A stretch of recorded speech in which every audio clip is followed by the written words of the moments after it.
were actually two that I selected to look out for last year. I said that Jake Mamo, once he got going, he was something to behold.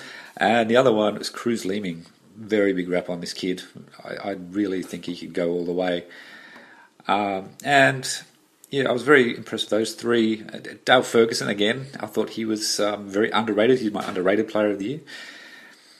As for players I'm glad to see the back of, well, really, what can you say about him? I had high hopes for him, but he just took the easy way out and decided to go and play League One football, which I can't believe. You wouldn't find that in the NRL. You wouldn't find an NRL player willingly to go and play Queensland Cup, so it says a lot about him. And the other one is Sam Rapira. Not sad to see Sam Rapira go at all. Some of the matches I watched him play, he was just a cream puff. Okay, on to next season. Looking forward to watching the progress of Darnell McIntosh. I think he is really coming along. Put some weight on the kid, and I think he will be a fine replacement for Cudjoe when Leroy Cudjoe finally hangs up the boots.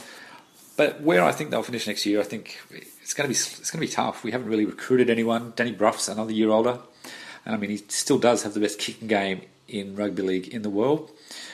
You just wonder how long he can keep going for.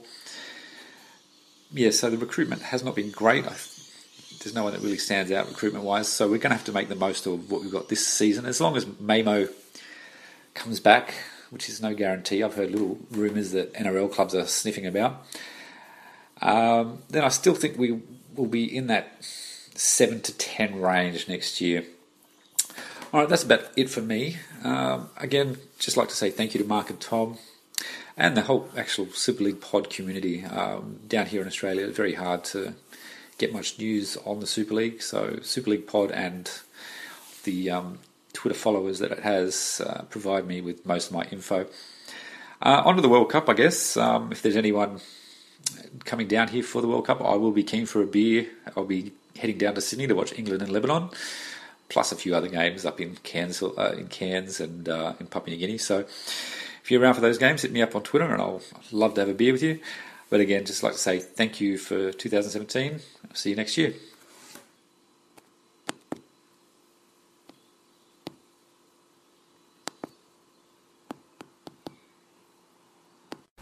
Okay, so that was the original Thunder from Down Under, Paul Michael Craig, from his...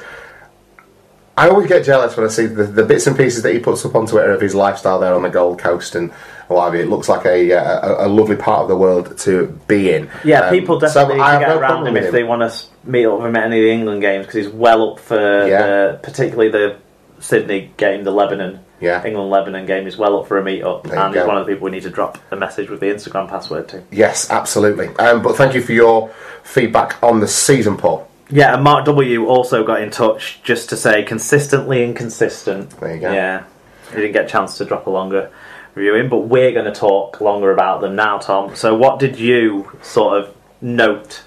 Well, I echo the sentiments of both our contributors, really. There was an inconsistency to Huddersfield's season. I don't necessarily agree that... I mean, I know what Paul's saying about them being hard to watch at times, and it was a case in a lot of games for Huddersfield of them being within that margin of error and almost having a really good season and coming so close. And I think it's execution and I think it's experience. There was a high turnover of players at the start of the year, and a new coach imposing his regime with a first pre-season in charge.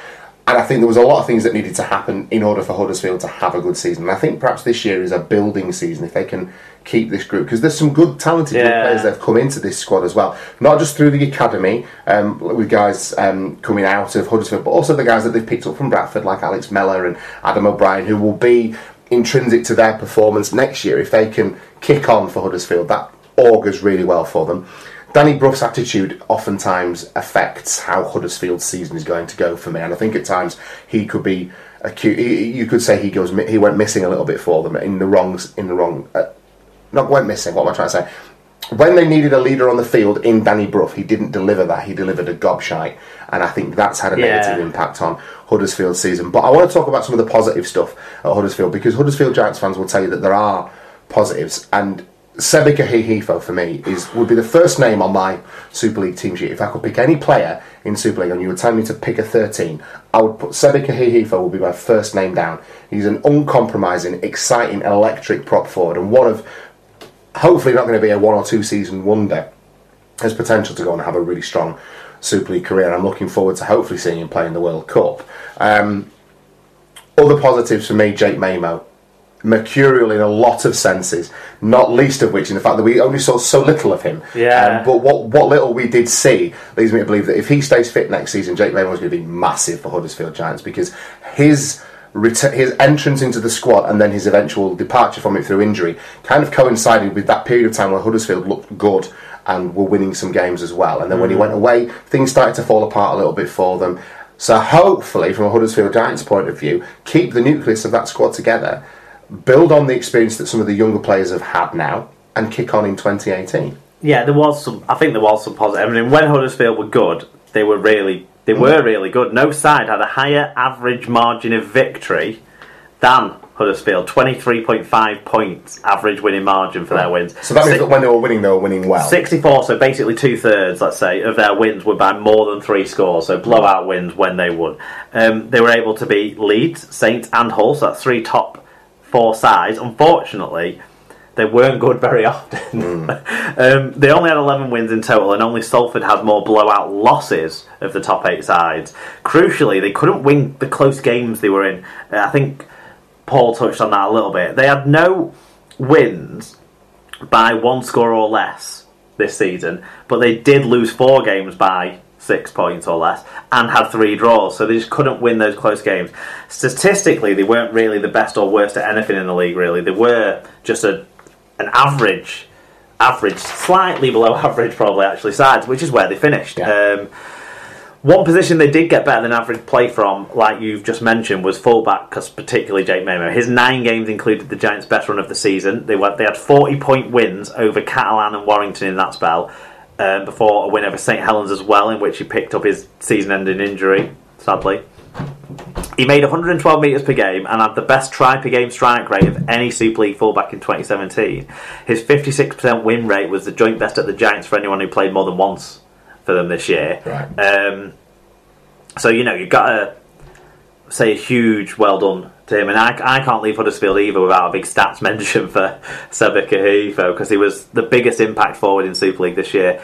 165 tackle busts was like leading the league. He was second with 73 offloads. His positive to negative play differential was the best in the league, 164 plus 164 over the course of the season. So he just was so powerful and impactful, and there was a period, especially during the first sort of period of the season, where he was literally the only thing worth watching in a Huddersfield Giants shirt, but he did so much. He did indeed. Okay, that's Huddersfield Giants then. Let's move on with our alphabetical trip round Super League. Hull FC, Mark. So, you got this one spot on. There you go. I predicted them to finish 5th in the top 8 and just miss out on the semis, and also be dumped out of the cup early doors. You weren't happy with Hull FC this year, were you? You had them as the 3rd place side, which they finished 3rd in the top 8, and you had them semi-finals of the cup, but they went one better than that, and they were the winners, retaining their title. So, big well done to them for that, and I'm sure that is what's going to dominate the 3 fan reviews we've got. So we'll start with the hero Rich Langley. We'll roll into Sarah and Joshua Mackenzie, and then we'll have all the Nadins, all the hip flasks in one party. Phil, Callie and Nikki all giving us their views. Here, take it away, guys. Here we go, Hull FC season review 2017. Listening back to the 2016 review last year, I was quite pleased with my predictions. Predicted Cass and Leeds to get better, and that we would be signing a running halfback, roll on Albert Kelly. Here's hoping that this year's predictions are equally as good. Start with game of the season. Same as last year. Challenge Cup final. Back-to-back cup winners. You can't fault that. It's getting a taste for it. Can we keep it going for 2018? I think we can. We've got the squad depth, and knockout football seems to be our bag. So here's hoping. Player of the year for Hull, close one, but I think I'm going to go for the aforementioned Albert Kelly. He's really turned around our attacking structure, freed up Sneedy, given him the chance to play with more freedom, proved a threat with the ball multiple times, and high try scorer. Can't say more than that. What a first season for the young lad. Signings of the season, probably go with, well, player of the season it's Albert, but I think pushed closely by Jake Connor. Not quite under the radar last year. People were expecting things, but were expecting him to perhaps deliver more utility, and he's done more than that. He's shown he's another one threat with the ball, and I think he really adds something. I think the fact that the disappointment of our season is probably Josh Griffin not delivering as much as we'd hoped. He showed flashes of what he's capable of, and I think he'll probably pick it up in 2018. But Jake kind of partnering Carlos in the centres, you wouldn't argue with that. Looks good. The young player of the year, Brad Fash, breakout year for the lad. Doesn't look that big. Doesn't look like he's got the size, but really kind of punches above his weight a lot of the time. I'm thinking 2018 will probably be a breakout season for Nick Moorstone, with potential kind of gaps in the outside backs appearing. And Jansen Sergej, I think he had probably a disappointing season this year. I think with some more game time next year, he could really step up and deliver for us. The losses that we've had this year in terms of players, Mahe, I mean, two seasons, 2 dream teams, multiple highlight tries, 2 Challenge Cup wins. The lad's going back with our best wishes. I hope he kicks on in the NRL, but would love to see him back. Stevie Michael's leaving, always gave 100%. Big fans' favourite. Maybe not kind of delivering, maybe not the glamour and the glitz of Mahe, but an honest grafter, never let us down. You'll never find anybody that was disappointed to see him in the side. Gaz Ellis, legend, glad he's staying with the club. Hopefully he can pick up where Motto left off and really deliver what we want going forward in terms of player recruitment and the culture within the club. But I think that's all going to be good. New guys coming in, Mickey Paya, Burrito. Again, not a lot known about Burrito. Mickey Paya, quality when he was here. He's had a couple of years back in the NRL. Is he still going to come with the hunger? Are we going to go with a big front row and maybe play Watsy a bit more loose man? Who knows? It's an exciting time to be an FC player. FC fan, sorry. Would love to be an FC player. 2018, what do we think that'll bring? You've got to say appearing in the grand final has got to be our aim. Naturally, we want to retain the cup. Naturally, we want to beat Rovers every time we play them. We want to win every game, but so does every other club. Here's hoping 2018 is another kick on, and we could just take that one more step forward and cement our place in the elite teams. What can I say other than come on, you all!